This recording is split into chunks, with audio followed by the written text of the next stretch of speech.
Last week on Afua rose the ass. She called me an ape. What an ape. The Zawadi thing, because it is a thing, it's not a person, it's a machine talking. We've actually located what that machine is. We've located the app, the same Swahili voice. It's a Kenyan voice, apparently, which I knew it was, sort of thing. I've lived out in that part of the world. This week, I continue the exposing of Afua rose the ass. I want to highlight the fact that she relentlessly focuses on the disgusting, pedophilic and nasty things men do, but refuses to call out women and speak about women who equally do the same and in some cases worst.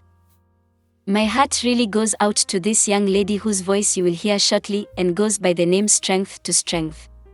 She was not only abused, but what makes it worst is she was let down by her mother, the one person who should have protected her.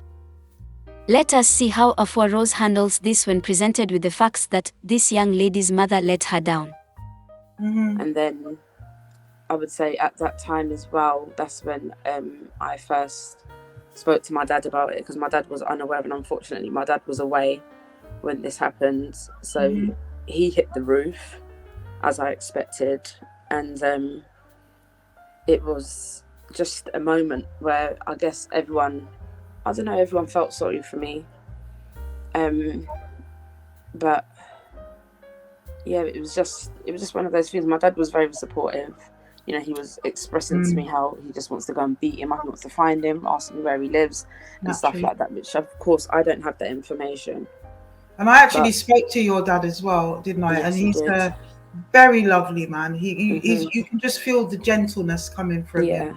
You know, lovely man, very supportive. And I told him, I said, I'm very proud of you, brother, because it's not often, trust me. Based on Afua's track record, we do not need to assume that when Afua said she spoke to this lady's dad and her making a statement that it is not often that a father will support their child. This goes to show that she is out to make all men and all fathers out to be bad. As far as Afua is concerned, all men are guilty of being bad boogeymen until proven not. It's not, and I'm proud of myself because, like I said, it's something that I've wanted to talk about, and I have had counselling for it, because I sometimes feel like I'm so hard on my girls because of it, because I just want to keep them safe. So I'm definitely proud of myself for moving forward and not allowing this man to just ruin my life with my kids. Do you know what I mean? Because it's got a huge impact on that. But yeah, unfortunately, I was saying, you know, my mum's still friends with this man. This is after you told her as well, isn't it? It's just beggars belief. It beggars belief. So basically, he requested me on Facebook last year, and bearing in mind, I know him as Kilroy. I don't know him as Chiron. I just see that that's on his profile page. So it had a mutual friend with my mum. So I was like, okay, it's just a friend of my mum's. I've most probably known him growing up or something. So I've accepted him. And then the moment I accepted him, he rang me on Facebook. But then I've looked at his picture and I'm like, this can't be who I think it is. Oh my goodness. So I've answered it and I've heard him, and I literally just went crazy. And it was literally first thing in the morning, I was getting ready to go to work with my kids, and I literally just was screaming at him like, why are you phoning me? You're a paedophile. And he didn't even try and deny it. He didn't question it. He just said, okay, and put the phone down. And the reason why he had access to me is because, unfortunately, he's still friends with my mum. My mum has him on Facebook. Him having my mum on Facebook has access to me still. And I just feel like my mum's let me down then, and she's still letting me down now. It really, it irks my soul. It really, really does, my sister. It does. So basically, I rang my dad literally just last week. And I asked my dad, I said, Dad, can you phone my mum? Because my mum and dad haven't been together for many years now. And I said, can you phone my mum and ask her why she is friends with this man? Because I have a relationship with my mum. Not a good relationship, but we have a relationship. And I've never disrespected my mum. That's how I was raised. And I just felt like if I had rang her and asked her, I would have said something that I may have regretted.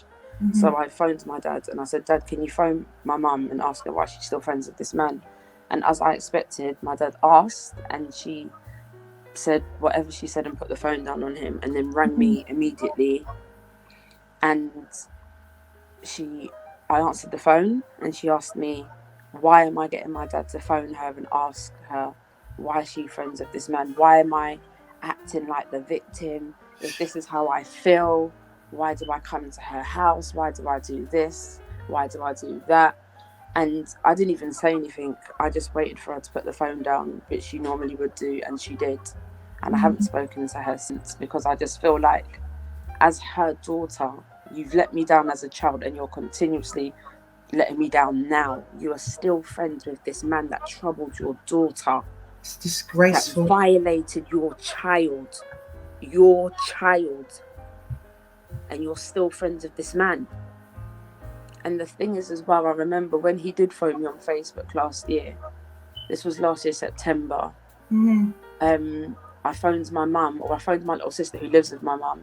And I said, ask mummy to phone him and tell him don't phone my phone. I was just angry. I was like, why is he phoning him? And I think apparently she phoned him and told him not to phone. But then, as far as I'm concerned, that conversation shouldn't have went like that. No. It should have went like, you've troubled my daughter, F off, blah, blah, blah, blah, blah, blah.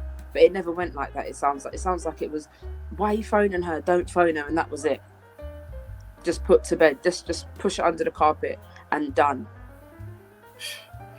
But see it. Sorry, Go ahead, sis. Go ahead. I was just saying, like, you've let me down as a child, and you're still letting me down now. And I've got 2 daughters. How I see it is, I've just questioned everything now. I've questioned, if I was to leave my girls there, would you have your man friend there again to trouble my kids? Like, it's just made me question a lot of things now. Do you know what I mean? Because I wouldn't do that with my kids. I'm not going to leave no man friend in my house with my kids. For what? I am not going to play anymore out of respect for our sister's strength to strength. But her situation gets worse. What I want you to do is view the full video, that is if you have not already, on Afua Rose YouTube channel, and look at Afua Rose's facial expression when presented with the facts that this poor lady's mother was part of the reason why this woman was abused, and see Afua try to make excuses for the mother by stating maybe she was abused herself, or maybe she might be on some type of drugs or alcohol. As if there has to be some reason why a woman or mother would allow this to happen, by blaming it on substances or circumstances. The fact is, there are bad fathers and bad mothers. This is a classic case of a father willing to do what he humanly can do to protect his daughter, while unfortunately the lady's mother did the complete opposite. But in Afua's book, all men are guilty until proven not. I'll be back, you can be assured of that. Afua cannot help herself putting her foot in her mouth. My dear sister, strength to strength, I will pray for you and will continue to do so. You have a wonderful father, and I am sure he will continue to protect you as his daughter. Continue to be a protective and loving mother to your children. You deserve all the blessings life can bring you for what you went through. From your sister Zawadi the Critique. Subscribe, comment, share and like. I will see you in the next episode.